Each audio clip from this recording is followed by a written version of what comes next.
মানুষগুলো এবার আগুনের মধ্যে পানি দিলে যেমনি আগুন নিভে যায়, দাউ দাউ করা হৃদয়ে জ্বলন্ত আগুন তাদের ঠান্ডা হবে।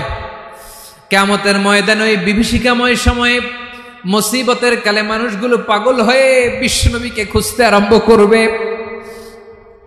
সবাই মিলে বিশ্বনবীর কাছে যে বলবে, ইয়া রাহমাতাল লিল আলামিন, ইয়া খাতামান নবীন, রাহমাতাল লিল আলামিন। দেখেন আমাদের কি অবস্থা, কি কঠিন বিপদে আমরা আছি, দাঁড়াতে পারি না, সূর্যের আলোতে ঘেমে হয়রান। আজকে কেউ সুপারিশ করতে পারবে না। সব নবীরা অপারগতা স্বীকার করেছে, তারা বলেছে আপনি ছাড়া কেউ নাকি আল্লাহর সামনে দাঁড়াতে পারবেন না, আপনি একটু সুপারিশ করেন। বিশ্বনবী বলবেন, আসো আসো, আজকের দিনে আমি ছাড়া আল্লাহর সামনে কেউ দাঁড়াতে পারবে না। বিশ্বনবী মাকামে মাহমুদে যে আল্লাহু আকবার বলে সিজদায় লুটিয়ে পড়বেন। আল্লাহ রাব্বুল আলামিন বিশ্বনবীকে এমন কিছু চমৎকার শব্দ শিখাবেন, ওই শব্দগুলো দিয়ে আল্লাহর প্রশংসা করে বিশ্বনবী কাঁদতে আরম্ভ করবেন। বিশ্বনবী এমন ভাবে অজর দ্বারায় সিজদায় লুটিয়ে পড়ে কাঁদবেন, রব্বুল আলামিনের রহমতের দরিয়ায় জোশ লেগে যাবে। রব্বুল আলামিন এই দৃশ্য থেকে সহ্য করতে পারবেন না। রব্বুল আলামিন বলবেন, ইয়া মুহাম্মদ ইরফা রাসাক, ও নবী আপনি মাথা তোলেন, মাথা তোলেন, আপনার কান্না আমি সহ্য করতে পারি না।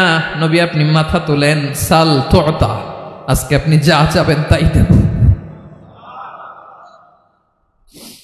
নবী আপনি সিজদা থেকে মাথা তুলেন, সাল তুতা, যা চাবেন তাই দেব। ওয়াশফা তুশাফা, যার জন্য সুপারিশ করবেন তার সুপারিশ কবুল করে নেব। বিশ্বনবী এবার মাথা তুলবেন। যে বিভীষিকাময় সময়ে প্রত্যেক নবী বলেছেন আমি পারবো না, প্রত্যেক নবী বলেছেন নফসি নফসি, আমার কি হবে আমি জানি না, আল্লাহ আমারে বাঁচাও। প্রতিটি নবী বলবেন নফসি নফসি, আল্লাহ তুমি আমারে বাঁচাও, আমারে বাঁচাও। বিশ্বনবী মাথা তুলবেন, তুলে বলবেন রব্বি হাবলি উম্মতি, আল্লাহ তুমি আমার গুনাহগার উম্মতকে বাঁচাও। এই দুনিয়ার বুকে রব্বুল আলামিন সব নবীকে একটা করে দাওয়া মুস্তাজাবা দিয়েছেন, মানে যে দোয়া করলে কবুল হয়ে যায় সাথে সাথেই। দাও বিহা, দুনিয়ার সব নবীরা ওই দোয়াটা দুনিয়ায় করে ফেলেছে। সব নবীকে আল্লাহ একটা করে দোয়া দিয়েছেন, নবী দোয়া করলেই কবুল। সব নবীরা ওই দোয়া করে ফেলেছে দুনিয়াতে। বিশ্বনবী বলেন আমি করি নাই। ওয়া ইন্নী আখতাবিউ দাওয়াতি শাফাআতান লি উম্মতি ইয়াউমাল কিয়ামাহ, আমার ওই স্পেশাল দোয়াটা আমি দুনিয়ার বুকে কঠিন বিপদে পড়েও কোনোদিন করি নাই। আমি আমার স্পেশাল দোয়াটা কিয়ামতের দিন আমার গুনাহগার উম্মতকে সুপারিশের জন্য রেখে দিয়েছি। আল্লাহ বলবেন নবী ইরফা রাসাক, মাথা তোলেন, আর কাঁদবেন না। বিশ্বনবী মাথা তুলবেন, আল্লাহ বলবেন সাল তুতা, আপনি যা চাবেন তাই দেব। ওয়াশফা তুশাফা, সুপারিশ করেন, সুপারিশ কবুল করব। বিশ্বনবী বলবেন আল্লাহ ওই স্পেশাল দোয়াটা দুনিয়াতে করি নাই, আজকে আমি তোমার দরবারে দাঁড়িয়ে কিয়ামতের দিন ওই দোয়াটা করছি। আল্লাহ আমার যে উম্মতের হৃদয়ে যাররা পরিমাণ ঈমান আছে, আমার একটা উম্মতকেও তুই জাহান্নামে ঢুকাতে পারবা না। বিশ্বনবী পাগলের মতো একবার হাউজে কাউসারে যাবেন, একবার সিরাতে যাবেন, একবার পুলসিরাতের দিকে, একবার হাউজে কাউসারের দিকে, পাগলের মতো দৌড়াতে থাকবেন, তার কোনো গুনাহগার উম্মত যাতে জাহান্নামে ঢুকে না যায়।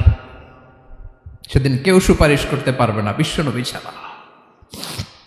বিশ্বনবী বলেন আনা সাইয়্যিদুন নাসি ইয়াউমাল কিয়ামাহ, আমি কিয়ামতের দিন সর্বশ্রেষ্ঠ হব, মানুষের মধ্যে সর্বশ্রেষ্ঠ সেরা আমি বিশ্বনবী। আলহামদুলিল্লাহ পড়েন।